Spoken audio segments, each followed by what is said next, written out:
Hey everyone, this is Tim from your Six Tech. Today in this video, I'm going to show you how to select the version of a game, whether it's PS4 or PS5 on your PlayStation 5 Pro. So if you look right next to the game, you're going to be able to see if it's PS4 or PS5. So Red Dead Redemption PS4 and Share Factory is PlayStation 5.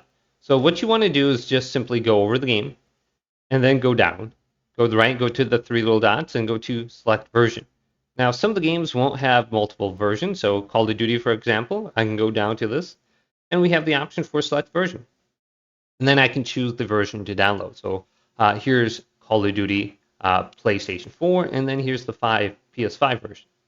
And now you might be doing this for Grand Theft Auto.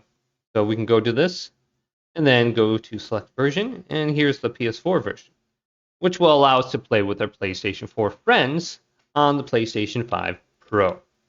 So very easy to do. Just go and download that, and then you can delete the PlayStation 5 version or the PS4 version if you want.